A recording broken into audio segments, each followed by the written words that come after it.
En la imponente casona de la hacienda cafetalera de Minas Gerais, durante el apogeo del Brasil colonial, el aire impregnaba el intenso aroma a granos tostados y a la tierra húmeda de las plantaciones.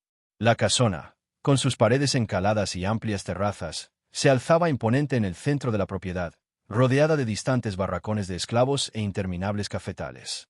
Para los forasteros, era un símbolo de prosperidad y poder, donde el señor Augusto, un magnate del café de 45 años, gobernaba con mano firme y voz grave, inspirando respeto y temor tanto entre esclavos como entre vecinos.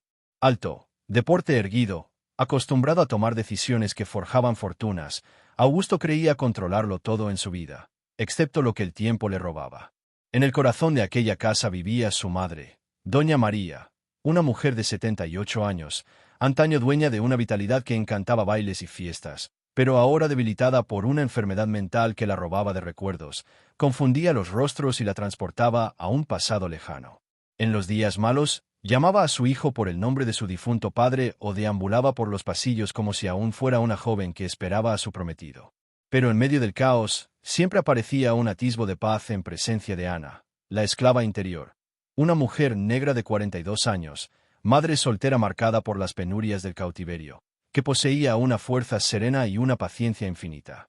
Ana no era solo quien limpiaba, cocinaba y ordenaba, era el refugio de doña María, sentada a su lado para escuchar sus historias repetidas, ayudándola con ternura a vestirse y calmando sus miedos cuando la noche ensombrecía su alma. Para doña María, Ana era más que una sirvienta, era su compañera, casi una hija, y en momentos de desesperación, la anciana susurraba: «Quédate conmigo, querida», mientras Ana, con lágrimas contenidas, respondía: «Aquí estoy, señorita María, y siempre estaré». En la tenue luz de la sala de la casa principal, donde las lámparas de aceite proyectaban sombras danzantes sobre los pulidos muebles de palisandro, Isabela, la joven prometida de Augusto, se movía con la gracia de una dama que sabía cómo cautivar.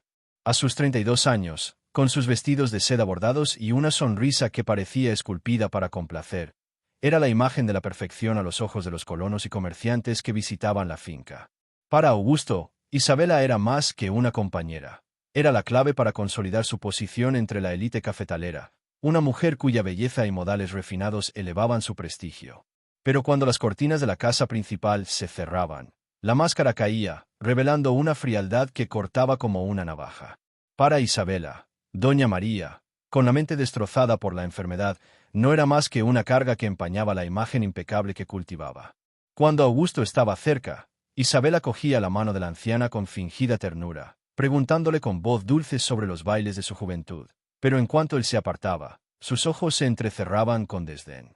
«Ya basta de trastear con esas cosas viejas, doña María», decía con tono gélido, arrebatando un rosario de nácar o un abanico deshilachado de las manos temblorosas de la mujer, arrojándolos a un cajón con un gesto que parecía borrar la existencia de la anciana. Ana, de pie en la sombra del umbral, observaba todo con el corazón apesadumbrado, sintiendo cada palabra como una herida. Ella, que llevaba sobre sus hombros el peso de una vida de servidumbre y el dolor de criar a un hijo sola, sin saber nunca si estaría a salvo en los barracones, reconoció la fragilidad de doña María, un eco de su propia lucha por proteger a quien amaba. Una tarde, mientras Augusto cabalgaba por los cafetales, doña María, sentada en el porche con un álbum de fotos descoloridas, murmuró con lágrimas en los ojos: «Mi padre vendrá a buscarme para el baile», lo prometió. Isabela, con una risa cruel que apenas disimulaba su impaciencia, replicó: «Su padre murió hace décadas, señorita. Deje de avergonzar esta casa con estas fantasías». La anciana se encogió, con el rostro arrugado desencajado como si la hubieran abofeteado, los dedos aferrados al álbum como si se aferraran a un vestigio de memoria. Ana, con una bandeja de infusión de melisa, sintió que el pecho le ardía de indignación y dolor. Soltó la bandeja y corrió hacia doña María, sujetándole las manos temblorosas. «Señorita María, venga, tomemos un té caliente. A su padre siempre le gustó el té, ¿verdad?», dijo con una ternura que disimuló sus propias lágrimas, guiando a la anciana hasta un sillón con el cuidado de quien protege un tesoro frágil. Isabela, con los brazos cruzados y la mirada fija, siseó: «La tratas como a una niña, Ana. Es una molestia, y solo lo empeoras». Ana levantó la vista, con la voz firme pero llena del dolor de años de silencio reprimido. «Señorita Isabela, no es una molestia. Es un alma que merece amor». algo que quizá usted no comprenda.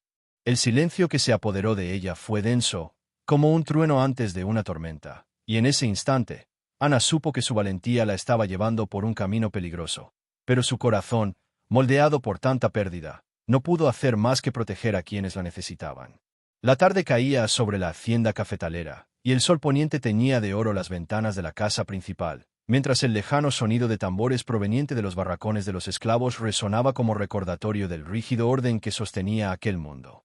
Dentro del comedor, donde la lujosa mesa exhibía relucientes cubiertos de plata y manteles de lino, Augusto recibía a colonos y comerciantes para hablar sobre los precios del café, ajeno a las sombras que se extendían entre las paredes encaladas. Isabela, con su vestido de muselina y una sonrisa que ocultaba ambición, se movía entre los invitados con la elegancia de una dama perfecta, sirviendo licor de genipa y encantando a todos con su conversación cortés. Pero en un rincón de la sala, doña María, sentada en una silla de respaldo alto, parecía perdida, con la mirada fija en un punto invisible, murmurando, dijo que me llevaría al baile. ¿Dónde está mi padre? Su frágil voz apenas llegó a oídos de los presentes, pero Isabela, con una mirada penetrante, se acercó y le susurró con veneno disfrazado de dulzura. Señorita María, basta de tonterías. Está avergonzando a los invitados. La anciana se encogió, aferrando con manos temblorosas el rosario que llevaba, como si buscara consuelo en un pasado que solo ella podía ver. Ana, puliendo cubiertos a unos pasos de distancia, sintió que se le rompía el corazón al ver la humillación. Recordó las noches en los barracones de esclavos cuando abrazaba a su hijo pequeño, prometiéndole protegerlo de un mundo implacable, y ahora veía en la señorita María la misma fragilidad que había jurado proteger. Dejando el paño de pulir, se acercó con cuidado y se arrodilló junto a la anciana. Señorita María, ¿qué tal si contamos esa historia del baile de San Juan? ¡Qué bien bailó!, dijo con voz firme y tierna, apartando a doña María de la mesa con la delicadeza de quien guía a un niño asustado. Isabela, con los labios apretados, le lanzó una mirada fulminante. ¿Te estás metiendo dónde? No debes, Ana, susurró suavemente, para que los invitados no la oyeran. No olvides quién eres. Ana, agobiada por años de silencio forzado, levantó la vista, con el alma ardiendo de un coraje nacido del dolor. Sé quién soy, señorita Isabela. Soy quien cuide de los necesitados, incluso cuando otros les dan la espalda. El aire entre ellos se densificó, como si la mansión contuviera la respiración.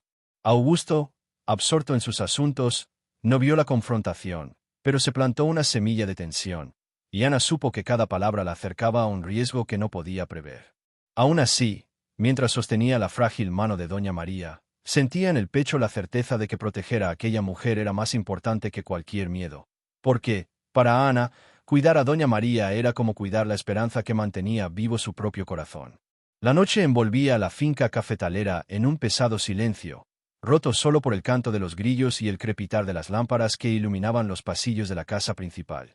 Augusto había salido al amanecer de viaje de negocios a Vila Rica, dejando la finca al cuidado de Isabela, quien, libre de la mirada de su prometido, abandonó cualquier rastro de cortesía.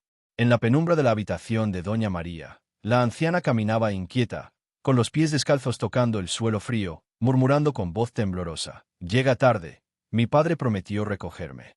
Sus ojos, llenos de confusión, buscaban algo que solo ella podía ver. Isabela, desbordante de impaciencia, entró en la habitación a pasos rápidos, con el rostro endurecido. «Sina María, basta de tonterías», dijo con un tono cortante. «Nadie viene a recogerte y me estás molestando». Agarrando el frágil brazo de la anciana con una fuerza innecesaria, la jaló hacia la cama, ignorando el jadeo de miedo que escapó de los labios de doña María. La mujer asustada intentó zafarse, agitando sus frágiles manos débilmente contra su agarre. Ana, que estaba arreglando la ropa de cama en la habitación contigua, oyó el gemido y corrió hacia la habitación con el corazón acelerado. La escena ante ella, doña María encogida de miedo, con los ojos llenos de lágrimas, e Isabela con una expresión de desdén, reavivó en Ana el dolor de todas las veces que, en los barracones de esclavos, había visto a su hijo llorar bajo el peso de la injusticia. «Suéltela, señorita Isabela, por favor», exclamó Ana, dando un paso adelante con un coraje que temblaba pero no flaqueaba. Isabela se giró, con los ojos encendidos de ira. «¿Cómo te atreves a darme órdenes, esclava insolente?», siseó, soltando a doña María con un empujón que la hizo tropezar y caer sobre la cama, con el rosario resbalándose de sus manos y rodando por el suelo. Ana corrió a sostenerla, abrazándola fuerte mientras susurraba: «No pasa nada, doña María, estoy aquí». La anciana, sollozando, se aferró a ella, murmurando: «Hija mía, no me dejes sola». Ana sintió una opresión en el pecho al recordar las noches en que le prometió a su hijo que lo protegería, aun sabiendo que el mundo no ofrecía garantías.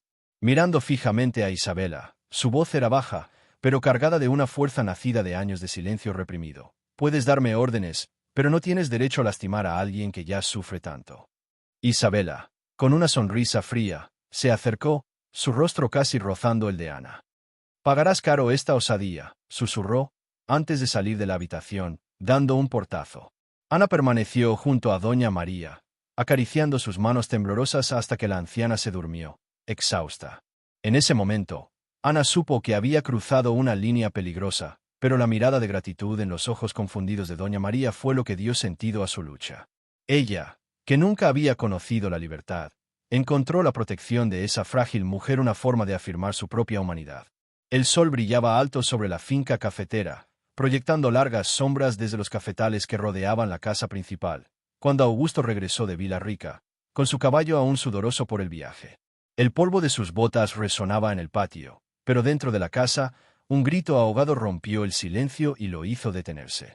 En la habitación de doña María, la anciana estaba acurrucada en un rincón, con los ojos abiertos de miedo, mientras Isabela, con el rostro enrojecido por la furia, sostenía un cinturón de cuero en alto, como si amenazara con usarlo. «Basta, señorita María», exclamó con la voz cargada de desprecio. «No deja de molestarnos con estas tonterías». Doña María, temblorosa, aferraba su rosario roto, murmurando con los labios: «Mi padre viene por mí». Ana, que corría por el pasillo con una palangana de agua para el baño de la anciana, la dejó caer al suelo al ver la escena. El sonido de la vajilla al romperse resonó como un trueno. Sin dudarlo, se interpuso entre Isabela y doña María, con los brazos extendidos como un escudo. «¡Alto, señorita Isabela!», gritó, con la voz entrecortada por el dolor y el coraje. «No la tocarás». Isabela, sorprendida por su audacia, dejó caer el cinturón, pero su mirada era puro veneno.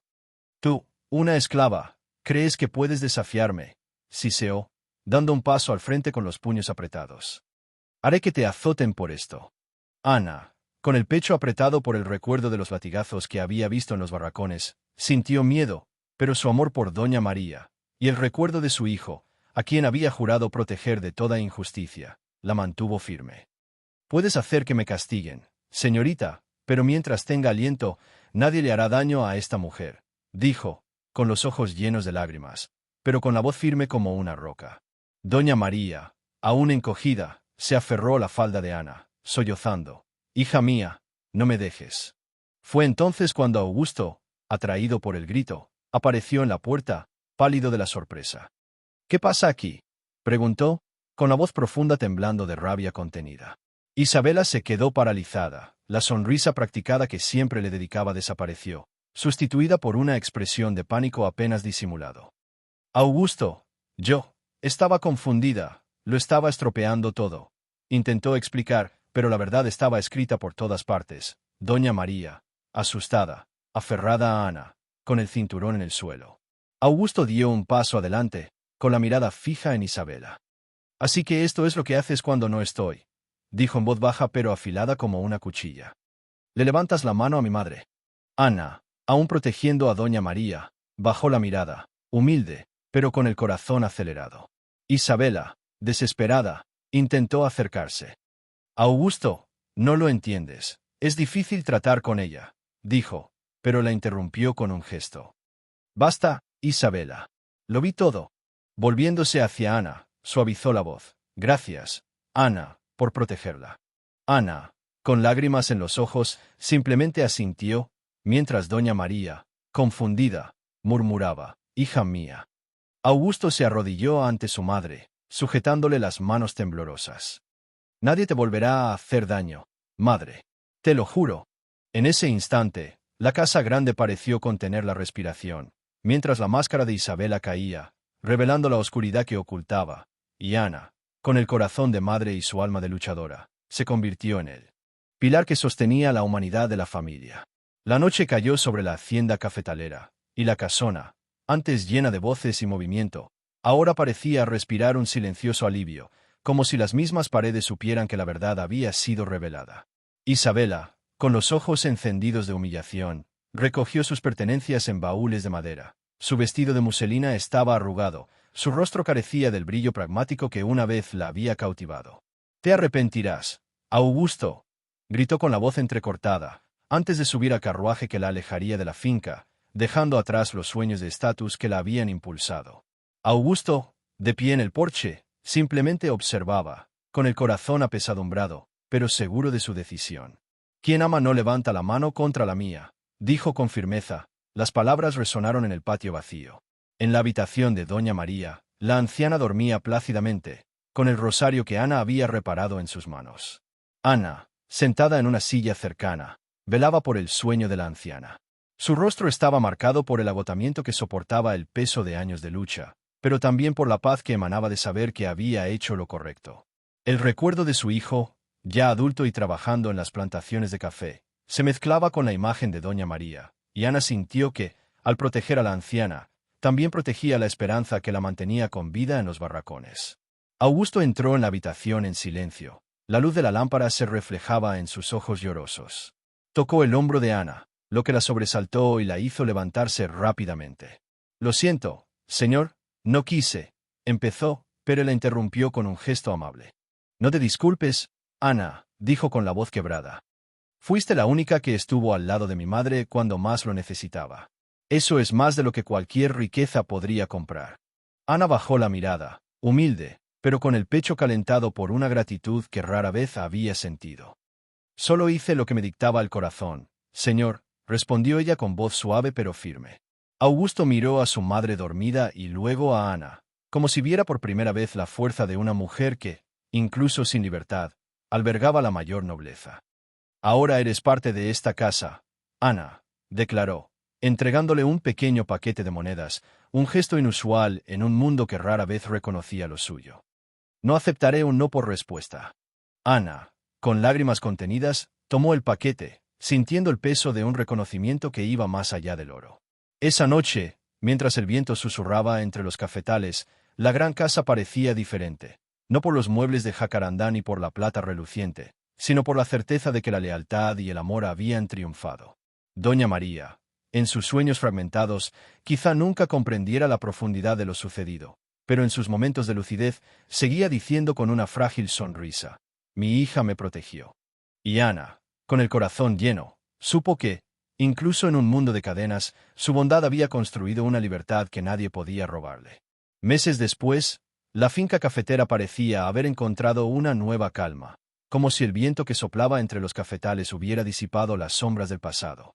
Augusto, ahora más alerta, caminaba por los jardines con doña María apoyada en su brazo. La anciana sonreía con una serenidad que no había visto en mucho tiempo, aunque su mente aún vagaba entre recuerdos fragmentados. Ana lo seguía, discreta pero indispensable, dispuesta a tomar la mano de la dama cuando la confusión la hacía dudar. Una tarde, bajo la sombra de un pomarrosa, doña María se detuvo, miró a Ana con lágrimas en los ojos y susurró: «Eres mi hija, ¿verdad?». Ana, con el corazón dolido por una mezcla de ternura y dolor, respondió con una suave sonrisa: «Si quieres, lo soy». Augusto, observando la escena, sintió el peso de todo lo que había aprendido, que la verdadera riqueza no residía en los sacos de café ni en la platería de la casa solariega, sino en la lealtad de un corazón sincero. Sentado frente a la chimenea por la noche, sostenía un retrato descolorido de su joven madre, riendo junto a su padre, y reflexionaba sobre cómo la apariencia de Isabela casi lo había cegado. Ana, con su silenciosa valentía, le había mostrado lo que realmente importa: proteger a quienes amamos, incluso cuando el mundo nos dice que les demos la espalda. En esa gran casa, donde antes reinaban las máscaras, resonaba ahora una lección simple pero poderosa. La grandeza no reside en los títulos ni en el oro, sino en los gestos de quienes extienden una mano sin esperar nada a cambio. Y yo te pregunto a ti, que sigues esta historia: ¿alguna vez alguien como Ana estuvo ahí para ti cuando más lo necesitabas, sin pedir nada a cambio? ¿O quizás fuiste la Ana de alguien, enfrentándote a todo para proteger a quienes no podían defenderse? Cuéntanos en los comentarios. Comparte tus historias y dinos desde dónde nos sigues. Si esta historia te llegó al corazón, dale a me gusta, suscríbete al canal y activa la campanita para no perderte la próxima. Comparte con alguien que necesite recordar que el verdadero valor reside en la bondad que ofrecemos en silencio. Porque, como nos enseñó Anna, es en los gestos más simples donde encontramos la mayor libertad.